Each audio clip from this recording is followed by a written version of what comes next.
15 साल से तो वही सरकार है जो बिहार में है आज। ना अस्पताल का ठिकाना है, ना दवाई, ना पढ़ाई, ना कमाई। यही कैमरा आप लेके जाइए लोगों के बीच में और जाइए और पूछिए कि क्या आपको सुविधा मिल रही है। मुझे तो हर रोज़ फ़ोन आते हैं वहाँ से। लोग बहुत दुखी हैं, कोई सुविधा नाम की चीज़ नहीं है।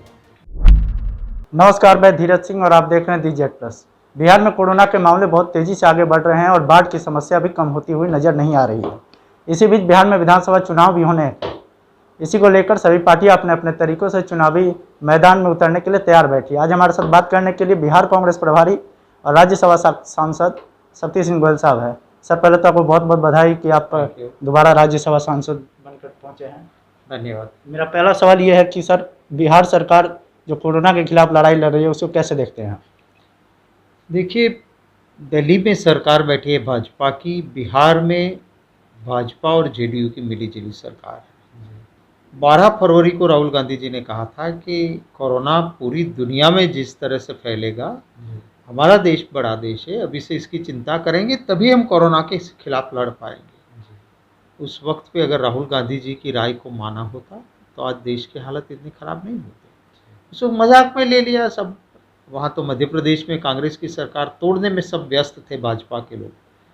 बिहार में भाजपा और जेडीयू की जो सरकार है उसको भी जो काम करना चाहिए थे वो ठीक से हुआ नहीं। और आज आप देखिए, 15 साल से तो वही सरकार है जो बिहार में है आज। ना अस्पताल का ठिकाना है, ना दवाई, ना पढ़ाई, ना कमाई।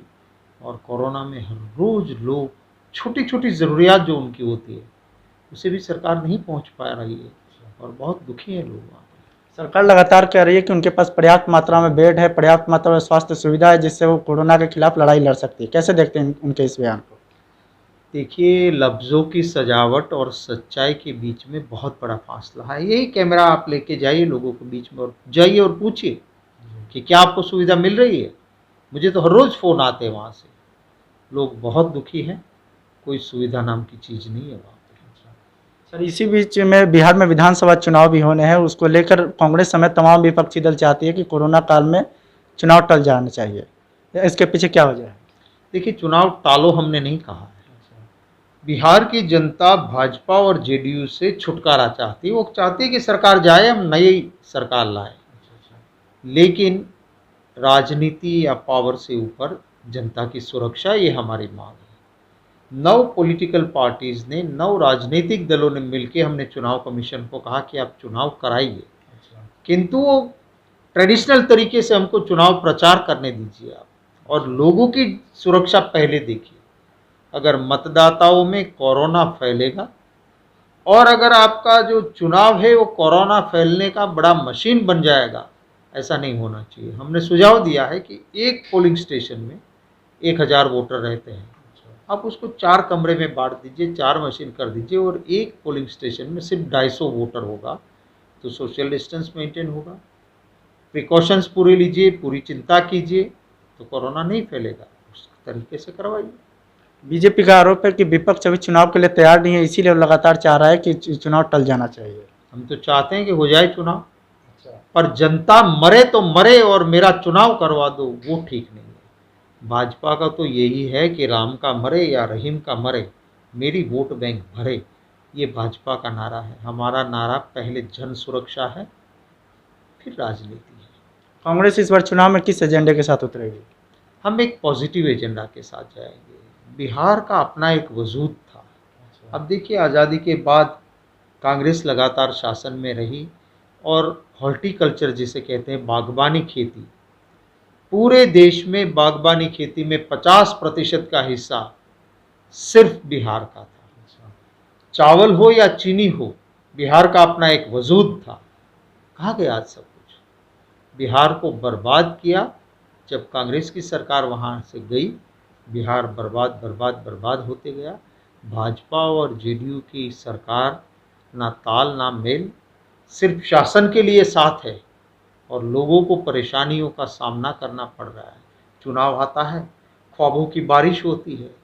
यही मोदी जी थे और आए थे, कहते थे मित्रों वोट दे दो, दिल्ली में मेरी सरकार बनेगी, बाढ़ का पानी नहीं आएगा, वाटर मैनेजमेंट होगा, कहीं बाढ़ से नुकसान नहीं होगा। हुआ क्या?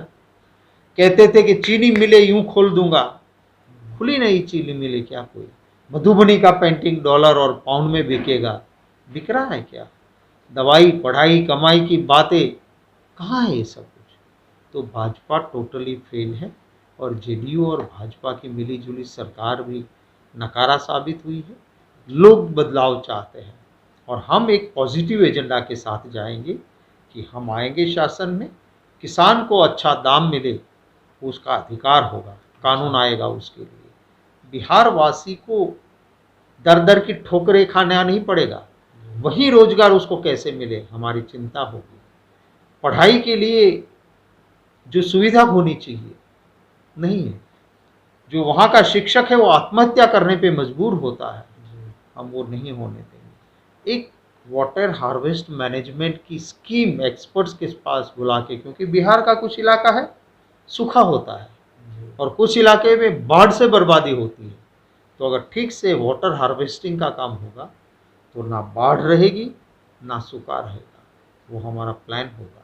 तो हम एक पॉजिटिव एजेंडा के साथ आवाम की जो ज़रूरत है उसको पेश करते हुए चुनाव में जाएंगे। महागठबंधन में कांग्रेस की किस तरह की भूमिका रही, किस तरह से वो महागठबंधन के साथ चुनाव में उतरेंगे? हम चाहते हैं कि सभी लाइक माइंडेड पार्टी साथ में रहे और साथ मिलके हम एक वही बिहार जिसका एक बहुत बड़ा वजूद हुआ करता था, उस बिहार की शान को वापस लाने की हम कोशिश करेंगे। महागठबंधन में चेहरा कौन होगा, लगातार इसके लिए लोग सवाल उठाते रहे और टूट की भी खबरें सामने आती रही, कैसे देखते हैं? देखिए, चेहरे की ज़रूरत समय के हिसाब से होती है और वक्त आने पे सब साफ हो जाएगा। बाकी लोग ज़रूर इस बात को मुद्दा बनाती है, मेरे मानने में विचारधारा ही महत्व रखती है और ये बिल्कुल चेहरे के नाम के लेके कोई विवाद नहीं होगा। एक आखिरी सवाल है कि भाजपा की ओर से भी लगातार तेजस्वी यादव पर ही हमले किए जा रहे हैं, तो लोग मान रहे हैं कि तेजस्वी यादव ही महागठबंधन के चेहरा हो सकते हैं। देखिए, चेहरे तो समय आने पे मैंने आपको कहा, भाजपा तो उसका तो काम ही यही है, वो तो सबको गुमराह करते रहते हैं। तो भाजपा क्या कहती है इसके पे मैं टिप्पणी नहीं करता हूँ। हमारे वहाँ सब ठीक है, सही वक्त पे सारे फैसले सही तरीके से लिए जाएंगे। चुनाव जब भी होंगे तो महागठबंधन कितनी बड़ी जीत के साथ वापसी करेगी बिहार में? हम सरकार बनाएंगे अच्छी बहुमत के साथ, अच्छा, जनता के आशीर्वाद से। हमसे बात करने के लिए धन्यवाद।